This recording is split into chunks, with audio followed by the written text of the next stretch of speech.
Welcome everybody to another episode of Buried Pleasures. I'm your hostess, Pollyanna Amazing, and today we're going to be discussing some very interesting information with a new friend of mine. Her name is Shannon, and let's back it up a little and talk about where you can find me. You can find me at buriedpleasures.com, Buried Pleasures on Twitter and Instagram, and you can also find me on Facebook at Pleasure Pathways.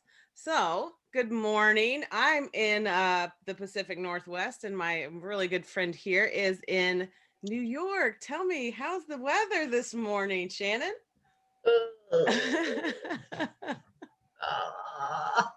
It's cold. I'm hoping it warms up next week. Tomorrow, even. In New York, it's kind of either hot or cold. Is that how that goes? Yeah. But my crocus are up, so that always gives me hope for the warm weather. Fantastic. So tell the audience who you are, Shannon, what you do, and how they can find you. Well, hello, everyone. Thank you for tuning in today, and thank you so much for having me as a guest. I'm really honored. I am Shannon Whittington. I am a consultant in the LGBTQ space. I teach organizations how to have LGBTQ inclusive environments. I am also a clinical nurse educator specializing in the transgender space of teaching clinicians how to care for transgender patients after they've had various gender affirming surgeries. I serve as a consultant for healthcare organizations, nursing, schools, universities, and I teach LGBTQ patient-centered care. My primary platform is LinkedIn. I'm connected with hundreds and hundreds of nurses on LinkedIn, so you can follow me there. I also have IG, Shannon Whittington Consulting, but LinkedIn is my primary social media site. So. All right, fantastic. So let's start out with the simple, easy thing. Let's go ahead and define for the people out there who are a little confused on all of the initials and things that we use. Why don't you lay out for me what exactly is LGBTQ? And that's such a good question to start with, because that's how I start my trainings. What is that? And, this language is linguistically fluid. It can change every 3 to 5 years. A while back, it was LGBT, and it stopped there. They recently added the Q a few years ago, and now we have QIA, and it can just keep going. TikTok calls it the alphabet mafia. So just in very, very basic terms, L stands for lesbian. Two women together. That's what I am. I've been with my wife for 21 years. And G, which I prefer to call myself gay, because to me it has a nicer ring to it, is traditionally two guys together, but a lot of other people call themselves gay who are in these letters, right? B is bi for short, or bisexual. And these are individuals who can be attracted to men or women, or trans people. It really doesn't matter. Like, they don't pick one or the other. It's just who they happen to fall for at the time. Society tries to force them to pick. My girlfriend's bisexual, and she's always getting that from society. Oh, you should pick one or the other. But it just, sometimes she's with a girl, sometimes she's with a guy. And she said if she met a trans person and she was attracted to them, she'd be with them. Then you have T for transgender, or trans for short. And these are individuals who disagree with their assigned anatomical sex at birth. So if they were born with a vagina, they feel like they should have been born with a penis, and vice versa. And then you have Q, which stands for queer or questioning. These can be individuals who can be attracted to anyone. Adding on the plus, intersex I, individuals who are born with undefined genitalia, or maybe one maybe more larger than the other. And then asexual people who don't really have sexual desire for anyone. So those are like the basic letters that you will see the most. And what I always say is that, a society likes to define everything and put everything in a box, but it's whatever that person it is to them. Like, some women who are gay have no problem saying they're lesbians. And my personal preference is to say I'm gay. So it's really whatever that definition is for that individual person. Gotcha. So it's a language of inclusivity versus exclusivity is what I'm hearing, which I think is fantastic. Do you think in all of these teachings that you've been doing, have you found that people are looking at you and resonating and saying, "Oh my gosh, I never knew that label could make me feel so much better about who I am"? Or are you seeing people who are even more confused with all the letters and all the monikers? Do you think that that's a thing? I think it goes both ways. Mhm. I mean, like I said, my primary platform is LinkedIn, and that's where I do what's where how we met. Yeah. And I have so many people DM me on LinkedIn and say, "Hey, I'm so glad you're standing up for us. It's so great to see someone, raising their voice for the voiceless." And then I also have a lot of DMs that say, "Oh, I'm a part of this population." I'll say, "Oh, you want to do this together?" "Oh, no, no, no. My company doesn't know. I don't Yeah. want anyone to know." And which I understand. I talk a lot about safety, being out in the workplace and how safe is it. So it's a little bit of both. When I first started, um, on LinkedIn, I wasn't planning on being the gay poster woman, so to speak. I just started talking about it a little bit. And that's when my audience started to really blossom. And, I speak all over the country, a lot of conferences and different things, different organizations. And there's always a group of people that'll come up to me afterwards and say, "Oh my gosh, I knew nothing about this. I'd never even thought about this. You don't know what you don't know," right? Yeah. And that's when I realized that there was a missing link here, a gap between uh, this group of people and the rest of society. So I'm trying to put the message out there that we're just like everybody else. We just happen to be LGBT. We don't lead with that, Right, right. even though I probably do, but you know, I think just in nursing in general, I think that we are an accepting group of individuals. Healthcare, you have to be. You yeah, can't just say, "I'm not taking care of you because of what you believe or who you are or what color you are, or how you look, how you dress." That's not what we do. We're on the planet to make people feel better. And what you're doing, I think, is a super important part because that's an underserviced and underrepresented uh, group of individuals that needs to be brought to the forefront, because I don't think that based on the fact of who you are romantically attracted to should ever falter into or filter over into your work life. It shouldn't be an issue. But tell me how you deal with that when you're doing these discussions. well, yeah, that's really interesting. Let me ask you something. Yeah. How much education did you get in Kentucky? Zero. Listen, I'm from Tennessee, so right, the research shows that the average healthcare clinician receives about 2.12 hours of education in the LGBT space. I'm still waiting to meet that Yeah. nurse. I received 0 hours. I get students every semester from Ivy League to no league, Yeah. and 9 times out of 10, they tell me they receive 0 hours. So please tell me about your educational background in this population. My educational background is based on the fact that I think the only people that ever talked to me about this were my friends that were coming out from high school or as we got older, because they felt comfortable enough to talk to me about this. Zero education did I ever get. I may have gotten like a culture and sensitivity course that might have touched on the fact that there are people that are of other sexual proclivities. I believe the word was proclivity. Um, so But that did it was it a nursing? Was this like, electives or something like, did any nursing class? not a class. No, Okay, it was just exactly. it was a work thing that we had to go through. That was it. So Never. how can you expect us as nurses know how to take care of people like me if Yeah, we're not being taught? exactly. That's what I want to change across this country. Do you Oh, know how many times I do talks on LGBTQ patient-centered care? And I will have, whoever's running it or someone in the audience say, "I treat all my patients the same." yeah, I'm like, that's the problem. yeah, You know, there's intersectionality between all groups, right? Everyone has their social determinants. We have our health disparities, just like other groups. So if we don't know how to take care of them, what do we do when these patients come into our practices, into our hospitals, because guess what?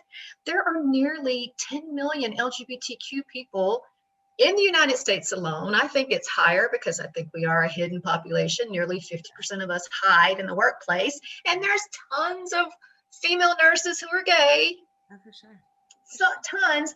I mean, it's incredible. We just don't know how to take care of them. Yeah. That's what I want to change. So I'm talking to you today. We don't know what we don't know. That's right. That's right. And what made you so very passionate about this? Was it because of your upbringing without any information, or are you just seeing so much disparity in people that you're encountering that just really boosted that passion for this? What happened? Well, I have to tell you, honestly, I was a clueless nurse. Cluelessly for over 20 years, just not even thinking about it, and not having any knowledge of it, being part of the population, but never thinking. It was only when I started to continue my studies, advanced level studies, that I was like, wait a second, this is missing. I've got to do something about this. I grew up in Tennessee, very Bible Belt, Yes. I live in New York now. That's one of the reasons. Correct. Same for me. That's one of the reasons why. And again, I never fault my parents for not educating me because they had zero clue. Mm-hmm. There's always the jokes and that sort of thing that I would hear my parents or my aunts and uncles talking about certain people that we grew up with. But that was never something, not a subject that we talked about at the dinner table, which I have tried in my adulthood to help my kids understand. And I have some beautiful children that are absolutely the most kind humans when it comes to other people, that it makes my heart happy to be able to do that. Whereas, now my mom in her 70s, she always says that she said, you'd bring a stray cat home. It didn't matter if it had legs or not. I'm allergic to cats though, but, but I want everybody to feel included in how I feel every day. I wake up every morning. Not every morning is my perfect day, but I wake up and I'm thankful that I'm alive and that I have the ability to do what I do, Mm-hmm. because not everybody can. So let's be the voice. Shannon, I love it. Keep telling me about what you do when you do these educational opportunities for, just even the nurses that Tell me about more. Well, when I first started, I've been in this space for about 5 years and been gay much longer. But, there really wasn't that much training materials Mm-hmm. out there. Really couldn't find that many videos. I created everything from scratch. What tends to happen is I'll have an organization reach out to me and say, hey, we need you to come in and train us on cultural sensitivity. Mm-hmm. And they've either something happened that shouldn't have happened. Oh, They yeah. said something they shouldn't have said, or they didn't say something when they should have, Mm-hmm. and they're calling me, or they'll see me on a show like this or hear me speaking somewhere and say, hey, can you come and teach us? And what I do is I start from like ground zero, like everyone knows nothing. Mm-hmm. Right. And I go into the very basics, and it's very because and I lecture a lot at a lot of colleges and universities for nursing students, Mm-hmm. and it's always really well received. And I'll always have some students reach out to me. They'll DM me later and they'll say, oh my gosh, I've been begging for this at my school. I'm so glad that you came to talk about this. And I always start off by saying that, and I'll tell your audience this here today, I'm not here to convert you. Mm-hmm. I'm here to alert you. Oh, nice. And the alert is we're not going anywhere. Okay. We're just going to grow and grow in sheer number alone. We contribute $17 trillion to the economy. It's not like we're not actively participating in the economy. We Right. are. We spend our money. We get sick. We use our healthcare benefits. We go to the dentist. I'm giving a talk next month to a bunch of dentists. We go to the dentist. We go to the ER. We come into your nurse practitioner offices. Yeah. All right. We're on your floors. We're sitting next to you. We're your doctors. Mm-hmm. We're your radiologists. We're your intake people. Mhm. So just having basic, like common courtesies around this is so important. But what I find, we live in a heteronormative world, right? It's very binary. Everything is male or female. Right. And when there's any blur with that, gender nonconforming, non-binary, transgender, Mhm. that's when we start having trouble, Right. you know? And in all fairness, I have to say that a lot of straight people Mhm. want to know, and they just don't know how. Yeah. They want to converse with these individuals, but they don't know what's the right thing to say, or they don't want to offend anyone. And I'm releasing a book about this. It's called LGBTQ ABCs for Grown-ups, and Mhm. it's just very, very basic. And on the back, I talk about, have you ever put your foot in your mouth and you didn't really Mhm. know how to get it out, and Yeah. it just felt kind of awkward. So I give them the language that they can use when they're speaking with these individuals, how Mhm. to recover if they say something offensive. It's so simple, and Right. just basic terminology. And by the time I'm done training with them, they feel Mhm. much more confident in their communication Right. skills. That's fantastic. I know I've been caught up in the net of seeing two female-bodied patients in a room together, and just saying, "How are you doing today, ma'am?" And in my ignorance of not asking their pronouns, what they would like to be addressed by, I have said, "Hey, how are you? She looks great."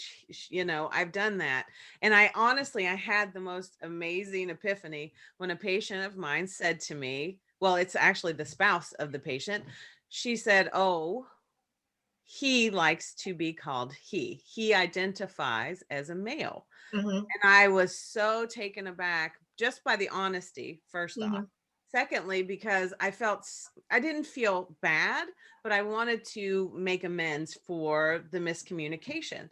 So, and this person, and actually, I'm going to have him on the show soon, Oh. told me, I really appreciate you making sure that you are making me feel comfortable. So that makes me feel like the care that I'm receiving is care that I deserve.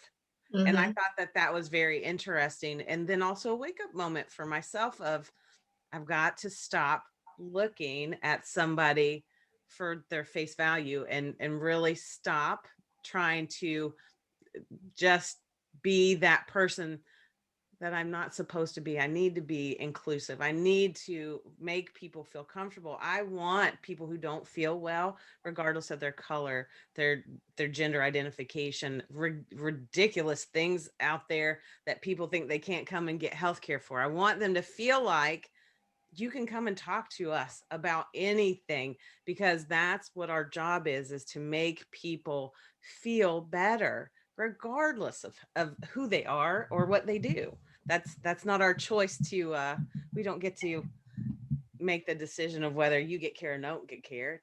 but Hmm. but it does fall into that because people just don't seek care because of judgmental providers, and that's a sad thing, most The, definitely. the statistics are alarming with that, with the discrimination that we face, Yeah. but also we avoid seeking care because of this. I Like know. I can't tell you how many pregnancy tests I've had to take. Yeah. Oh, yeah, for sure. Well, that You was, know? even working years ago in the ER, when you would, we would have to collect a urine specimen from a female before they got an X-ray of the abdomen or what have you, and going to the physician and saying, "Hey, she reports that she is not sexually active." Well, they don't care. Mm-mm. They're lying. They're not telling the truth. Nobody tells the truth about that. Okay. Okay. So we're charging them an extra X amount of dollars for a test that's really pointless when they've said Hmm. that they don't need it. So I'm familiar with that for sure. Hmm. But it's Hmm. the conversation that they're not willing to have. They really aren't. When you honestly, I've encountered several people in my years of being a nurse on just the fact that they are already, number one, afraid to come in because they look a certain way. So there are some, as you know, lesbians that are gay females that choose to look more, dress in that way that are we deem more man like Mm-hmm. or more female like. So I just think that for whatever reason in my heart, I just want people to know out there that are listening that it doesn't matter to the healthcare professional that you're with. And if you think it does, then you need to find a different one. You need to find somebody. And there are so many resources out there where you can find LGBTQ providers that are all about taking care of you and making you feel better and knowing and being cognizant of the fact that there's a little bit more of the care need there. I think that that's Absolutely. important. Yeah, absolutely. You know, one of the ways that you can make a patient feel comfortable in your care delivery Mhm. as a healthcare professional Yeah, is to ask them how they would like to be addressed. yeah, You know, there's like this rule, never assume, right? That's one of the life lessons, never assume anything, right, never assume a pronoun. right. I mean, and you have to think about this generationally.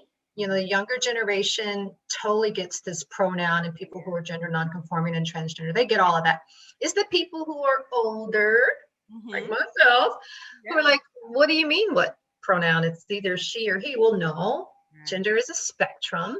Many people exist along that spectrum. I mean, if you think about your own self, you could be 100% girly girly, Mhm. but we all have both in us, right? So for me, some days I dress up and I've got my makeup on. Yeah. And then some days I want to wear my baseball cap with my ponytail and my army fatigues and boots, Mhm. considered more masculine, right? Mhm. Doesn't mean that I'm confused or I want to be male. Right. It's just the spectrum that I'm on that day. Right. And I Right. think if we allow patients the opportunity to just simply tell us how they would like to be addressed, and we eliminate this ma'am, sir, Mr. and Mrs., Mhm. oh Yeah. my gosh, we would eliminate so much misgendering and discrimination in patients receiving care. Yeah, it's really interesting. I just recently I've been watching some older, from the 80s movies with my daughter, and she is floored. She's 16. She's floored by the use of the language that that she's seen in those movies. She's like, "Mom, how did you grow up like that? Oh my gosh. She must Ew." think it's ancient. She does. And that's when I knew, I'm like, oh my gosh, I told my husband, now I know I'm old. I now that's confirmation whenever your ideas have just transcended the fact that your kid just said, hey, ew, you guys were gross back in the day. And then thinking, I probably said the same thing to my mom and dad about being racist, Mhm, it was mhm. more racial things than gender uh identification issues. But that's one of those things where it's like, geez, okay. But one of the turning points for me, I graduated from the Institute of Authentic Tantra, and one of our educational opportunities that we had with them, we got to discuss about, I don't know if you're familiar with the transgender bred man or the The trans gingerbread person. person. Yes, sorry. Mhm. See, there That's we okay. go. That's all right. There we go. But that was one of those moments where I'm just like, man, I really suck at what I'm doing because I'm not thinking outside that box. Boy Mhm. girl box. That's my brain goes to the boy girl box. It's And very limiting for someone who doesn't feel like they fit into either box. right, right. So we need to look at our intake forms. Oh You my know, gosh. we need Yes. to review that on our EMRs. Oh, Or do we exactly. only have male and female? And there's certain questions that we just don't ask. We don't Right. ask those sex questions. We kind of Oh, skip I over do. it. Oh, well, yeah, because this is what you're doing. But, Oh you know, no. In we clinic, need, if you come in for a hurt toe, I'll ask you about your sex life all day long. okay. Because it's, that's a huge part of who we are as a person is our ability to discuss these things. So I'm doing this whole change up of how I do things anymore because I want to know, how do you feel? I don't want to know. I see that you hurt your arm, and this is all situational. Obviously, I'm not asking 5-year-olds how they feel sexually by any means. I just want people to discuss it. And it's been super fantastic to do that. I've met so many amazing people doing that. And you add a second layer of, you're caring to the patients that you are addressing. They feel at that point in time that you're interested in more than they're more than the diagnosis. They're not Mm-hmm. just a broken finger. They're not just, you know, a pulled muscle. They're a person. Mm-hmm. And in my clinical, every day that I go to work, I tell myself people are not their injury, people are not their illness. These are people, and I need to know what is going to make them feel better. So that's a huge part. So please tell me about, have you been working on intake forms or anything like that? Have you been? Yeah, with some organizations, I have been working on that. And, what's great is that some organizations are realizing that they have some misses in that area, and Mhm. they're adding some extra lines to encompass Yeah. this population, which is great. Mhm. It's kind of like, think about how back in the day you picked up the phone and you dialed a number and you spoke to someone. Mhm. Now you pick up the phone, you dial a number, you have to press your language. You go Mhm. to the ATM, you have to press your language. Mhm. So, and now there was the race, black and white. Right. Maybe you have another, but now it's like this. So it's the Mhm. same with LGBTQ, right?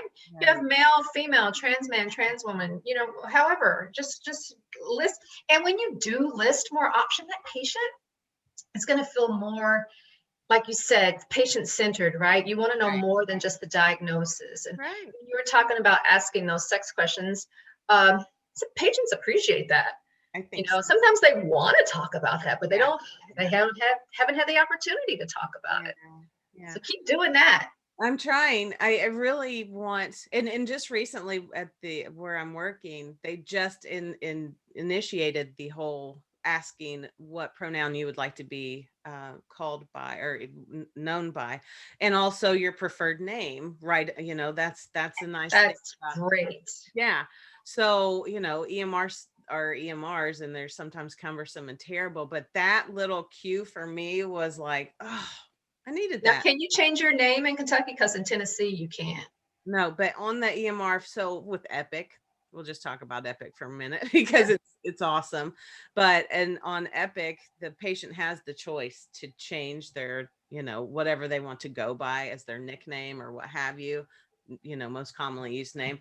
But in Kentucky, I don't even like I've been so far removed from that right now. I don't even know no clue right now how that Mhm. happens. I know, back how many ever years ago that was that the Carter County thing happened where people couldn't get married, and oh my gosh, what a terrible thing.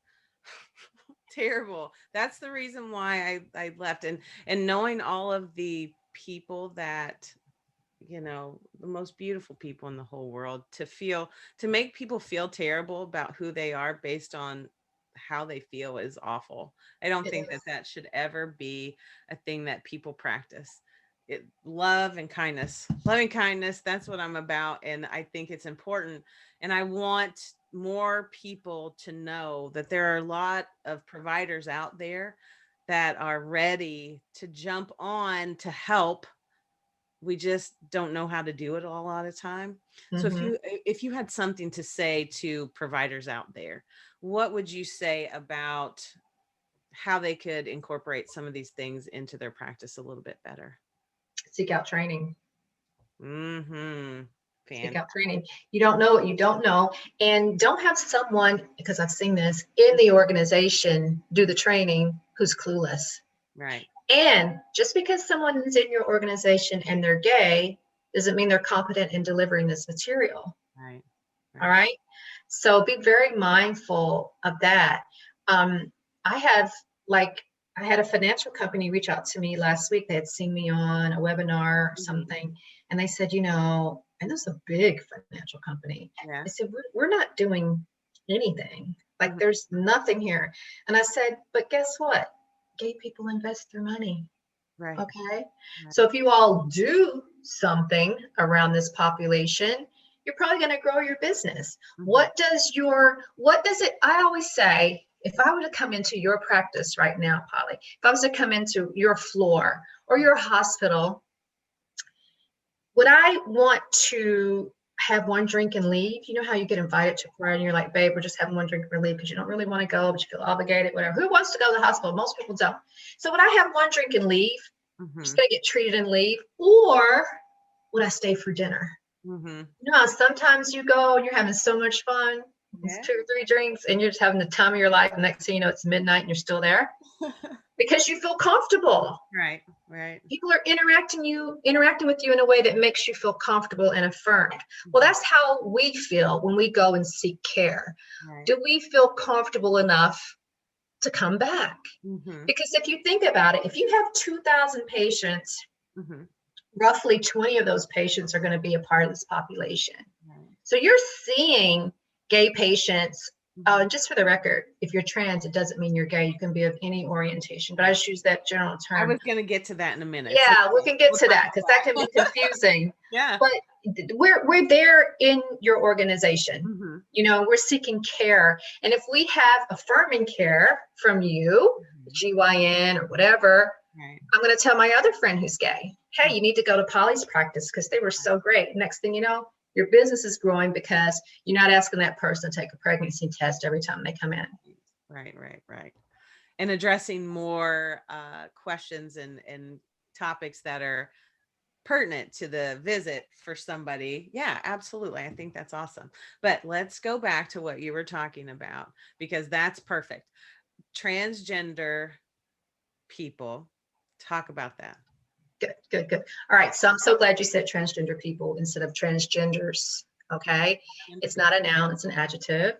Transgender individuals, transgender people, transgender population. Trans for short is okay to say that. The older terms, transsexual, transvestite, transvestite, tranny, he, she, male, she, not good. Those are derogatory. Don't use those terms. Now, today, it's transgender or trans for short. All right. Now, these individuals can have any orientation. They can be straight, they can be gay, they can be bi, they can be TGNC, transgender nonconforming. They can be of any persuasion, just like any other humans can be of any persuasion. Now, for me, when I first started, I thought all trans people were gay. I'm like, what do you mean trans people aren't gay? But aren't they like wannabe girls and they're guys? No. They can be of any persuasion, because think about it. It's what's in here, like how you think in your heart, mind, and spirit. It has nothing to do with what's between the hips. It's how you think you are, right? So you can have your attraction to anyone. If in your mind you're a woman and you've always been attracted to men, then you're straight in your mind. Yeah. And I think that's a huge misconception. I had a transgender patient at one point in time say, this was male transitioning to female patient, or had transitioned. And perfect terminology, by the way. Oh, you know more than you think you do. Well, again, I'm learning, and it's a learning process. So this is why I want to do that, because that whole process for this person, and they were male to female, didn't feel gay, but felt like a woman. So, attraction wasn't even an issue at that point. It wasn't changing from male to female in search of love, romance, relationship. It was, I don't feel good in this male body, so I have to change it because this is not who I am, and this does not make me feel good. And I sat and thought about that for the longest time after I had that visit. And I thought, how sad could somebody feel inside if they have nobody to talk to about this? And with the mental health crisis that's out there, there's not enough providers to ever take care of the need that's going on, for sure.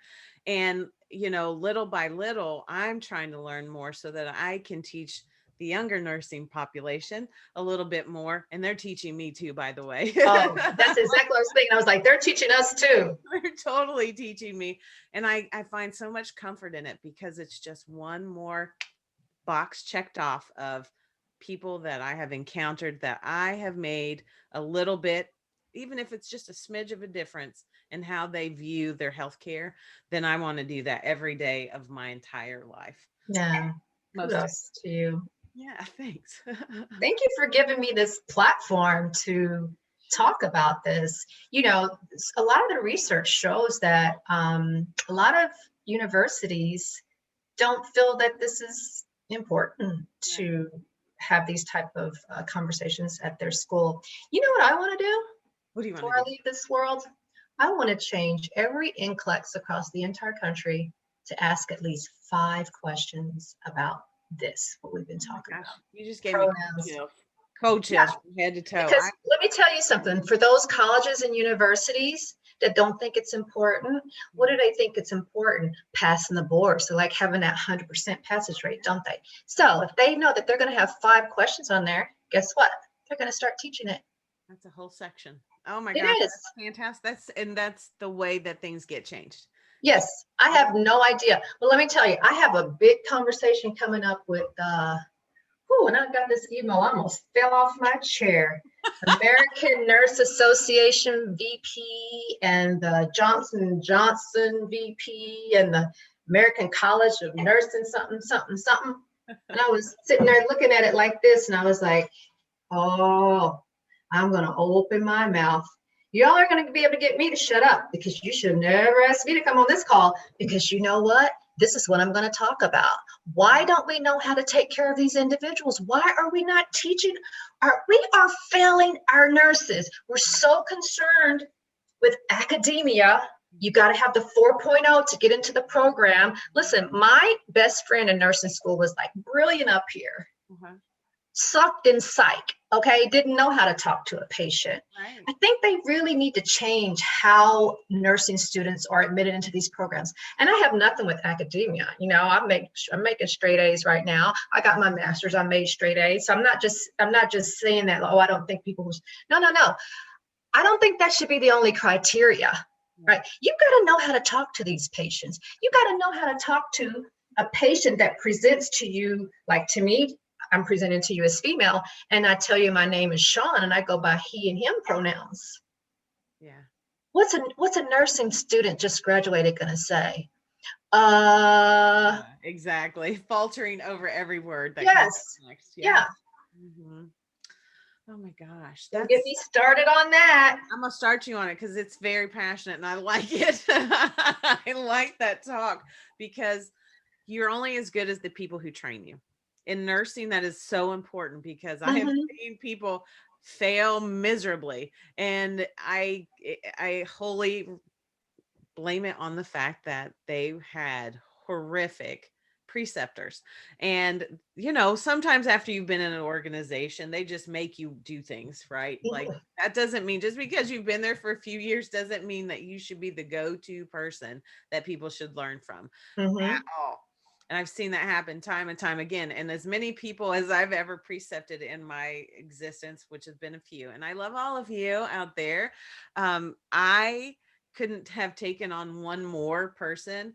But boy, when I noticed the things that were going wrong, you have to jump in. So any other nurses out there or people who are in that preceptor role, whatever your job is, please, by all means, if you're seeing things that are happening that you find are a little questionable, then please jump in and let somebody know, because these new nurses will not know, because historically nurses eat their young. But I'm want to be, and I've always wanted to be part of that change. Me too. If people don't know, how the heck are they gonna know? Yeah. So yeah, I appreciate that fact that you use that language with people. I think it's so important. Oh my gosh, you're just a charm. I'm so glad that you came on this show. Oh, thank you. You know, I had a horrible experience of getting eaten, when I was younger. And I was 22 years old. I had my bachelor's degree. I'd come from this really great university. And there was these 40 plus nurses who just couldn't take me, and I couldn't understand because I was like, well, you had your youth. You had your figure, hopefully, and I made a vow to myself because it felt so bad. I spent many nights crying at home, and I couldn't understand what I had done. And I was the homecoming queen to top it all off, and in the paper and stuff like that. So that didn't help the popularity contest with the 40-plus-year-olds. Okay. But at that age, you're like, why did they not like me? I'm so nice. I didn't do anything. This was my speech for like 10 years. And I said to myself, when I get older, and I am older now, I've been a nurse for 30 years. When I get older, I will not do that to young nurses. I will not do that to young nurses. If I see it, I will say something. I will do something. I will call that person out, because it's just not right. Women need to learn how to support each other. We need to play on teams more. You know, that's how men understand teamwork. Now, this just sounds so very gender related, and I know it does, but that's how men support each other so much, because they play on teams and they realize that everyone has to contribute to the team to win. That's what women as nurses need to understand. Everyone needs to contribute to the team to win. And if you have a new nurse that's faltering out there, help that nurse. You know what it was like when you first started and didn't know anything. An LPN taught me everything I know, because the 40-plus-year-old wanted me to fail. She taught me how to put in my NG tube. She taught me how to hang my line, even though she was an LPN, wasn't supposed to be hanging any lines. She taught me how to put in a catheter. She taught me how to deal with chest pain, how to give nitro, how to put a nitro patch on. I mean, I didn't know how to do any of that, because in the baccalaureate program, you don't have as much clinical as the other programs do. So we need to stop that. We need to stop eating our young, and we need to stop overlooking this population. Right. That's not going anywhere. Right. Okay. Stop making us hide who we are as patients and as clinicians. Right. Oh my gosh. Everything that you're saying resonates with me so much. I want people to be able to be themselves. And regardless of whether you identify as a wood nymph or human, I don't care. I want you to know that there are people out there that can care for you, that are ready to care for you. You just have to seek it out. And it may be difficult in some areas. Absolutely. Hands down. Where I came from, there's a huge movement for that, but it's slow in coming. But I think nurse practitioners and physicians are now being a little bit more proactive in their own training and their own sensitivity. So I think it's getting better, but we're not where we need to be by any stretch of the name ever. Like right now. I mean, at least we're starting, and it is slowly getting there. And you just have to stand up and speak and say something. And for all the clinicians who are listening to this broadcast today, look around your organization, do some peeking, look on the website, look on the paperwork that the patients get given. Look on when you first go into the lobby, wherever you are you affirming us in your organization? Is there anything there? Like when me and my wife were driving down Anytown Road, USA, in our convertible with our dog in the back, and we want to eat something, we want to grab a drink somewhere, we want to stay overnight somewhere, we want to shop. What am I looking for? She's driving. I'm like, babe, there's the pride flag. What's the next thing that I do? Oh, Joe's Eatery. Does Yelp say they're good? Pride flag, Yelp says they're good. That's where I go. Because I know that I'm safe there. Right. All right. Now, the caveat to that is you can't just stick up a flag. Y'all see my flag? You can't just stick up a flag and call it a day. That's going to bite you in the butt. You know why? Because I'm going to come into your organization. I'm going to see this and I'm going to go, oh my gosh. Hey, Polly, I'm so happy to see you all are gay friendly. I was wanting to work at this organization. And Polly goes, what? Oh, they put that flag up last week. I was wondering what that was for. You just got bit. Yeah. So you got to get training. It's not a heavy lift for organizations for this. I mean, it's not like you've got to draw it out for a long period. I give you quick, actionable tips that you can put into place right away. We've had some today. You're going to think a little bit differently the next time you ask someone a pronoun or start to get more comfortable asking that pronoun. But just small little things that you can do to make us feel welcome. We have even been denied care for who we are. Can you imagine that? I just made an appointment with a new accountant 2 days ago. And what's the first thing people say? You're filing, you're married? Yes. What does your husband do? Who said I had a husband? Right. You Right. know? And then I'm like, my wife, and she says, oh, excuse me, right? She handled it very well. Then I just ask, is this accountant LGBT friendly? She said, oh my gosh, yes, we have several people. And that's where I'm going to go. Mhm. But, those kind of questions. Yeah. What's your husband do for a living? Is that your girlfriend? Is that your boyfriend? No, no, no, no, no, no, no. Who are you partnering with? Right. Is that your partner? Partner Just slash spouse. That would even be better. Like, you just made me think of a whole nother realm of things that I never thought about before, just with that. mm-hmm, Like, that's something that we just do. And that, and I oftentimes, and this is just a personal thing, I get irritated whenever I'm signing something and it says physician signature. It means nothing to anybody other than, in my mind, I'm like, well, I'm a provider. I'm an advanced practice provider. Um, mm-hmm. I'm not a physician, but I'm going to sign this, and it's okay. But and in my mind, it's trivial. And for some other people, that what you were just saying about that might be trivial, but at some point in time, it really starts to play on your mind. Well, And I have to make a split decision yeah, to come out at that moment or not. right. When someone asks me, what does your husband do for a living? I've got to, maybe I've just talked to you for 30 seconds. I got to decide in that moment, do I come out or not? Why do I have to decide that? I don't know you, Right. Right. It's you very know? interesting. That's a very interesting topic to talk about. Yeah. Talk about that And again. I'm already feeling awkward because, and I don't know what your views are.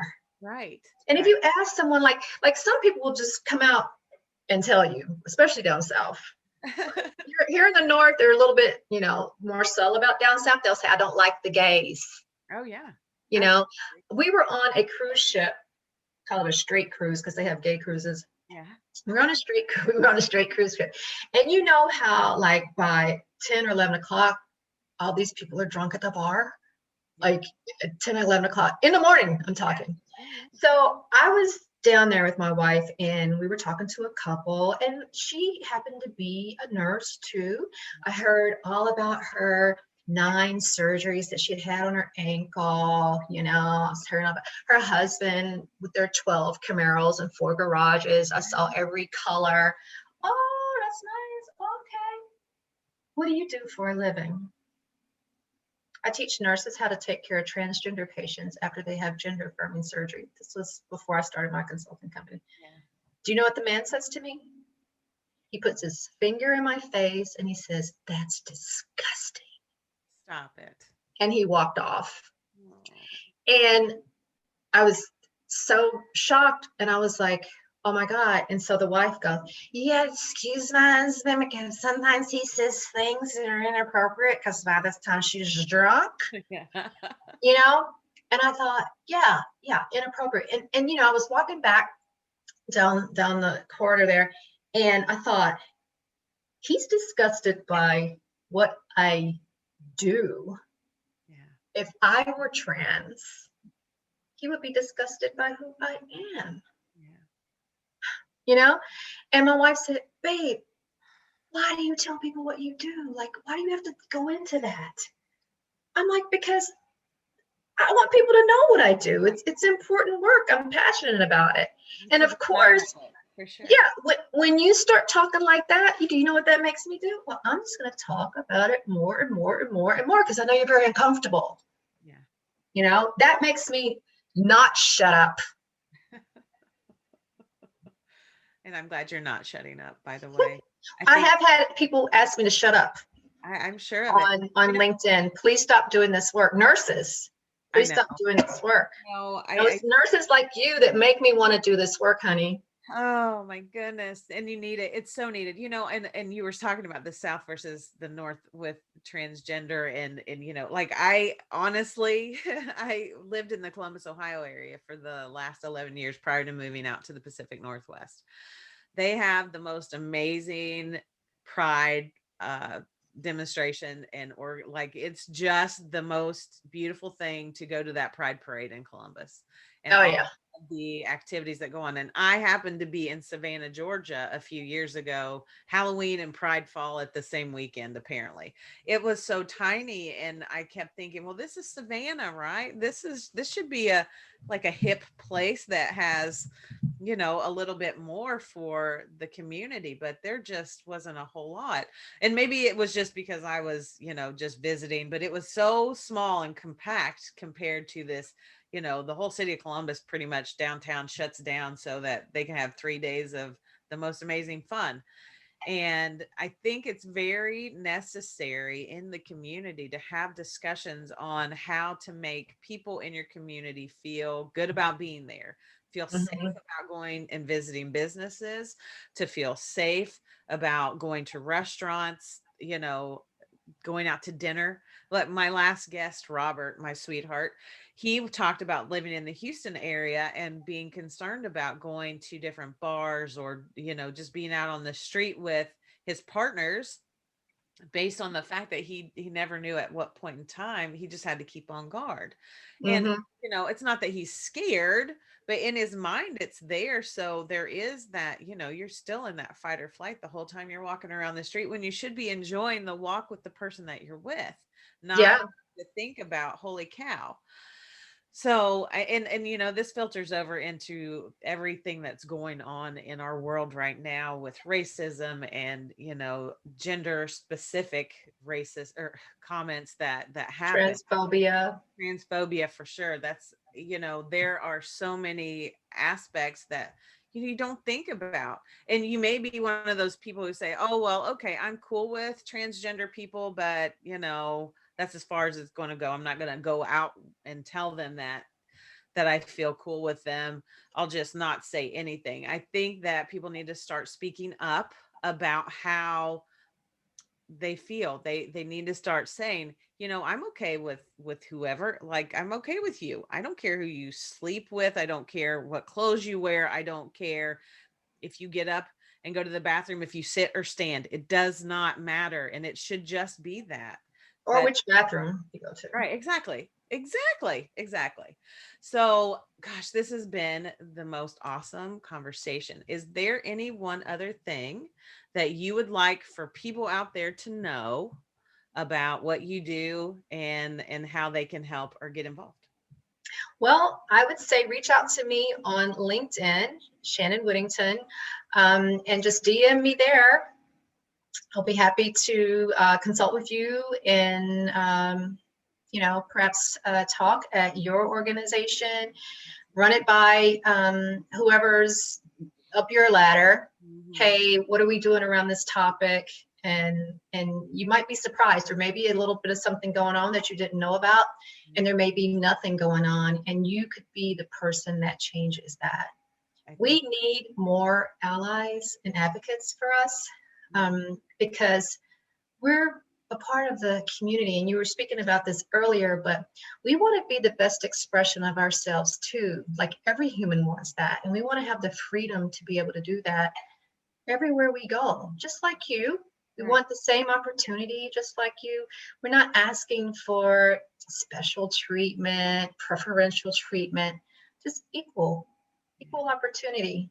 That's what makes me happy. So let me know if I can come to your organization. If you go on my website, whittingtonconsulting.com, Mhm. I can give you a free download of my book that's coming out, Kindergarten for Leaders, 9 Essential Tips for Grown-ups, and it's all about being kind, what you were talking about early, Polly. So I've really had a wonderful time chatting with you today, and I hope lots of people hear this and are inspired to make some changes in their organization, because it can happen. I've worked with huge organizations and the culture shift can happen.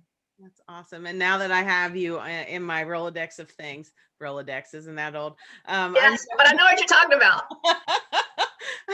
I'm definitely going to keep in contact with you, Shannon. It has been a pleasure to have you on this show, and hopefully, this will be the first of many encounters for us.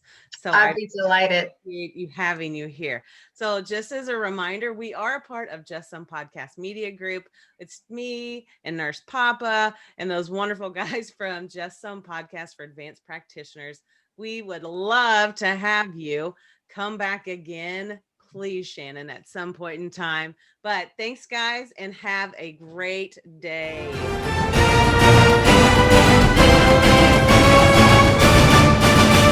Just Some Podcast Media.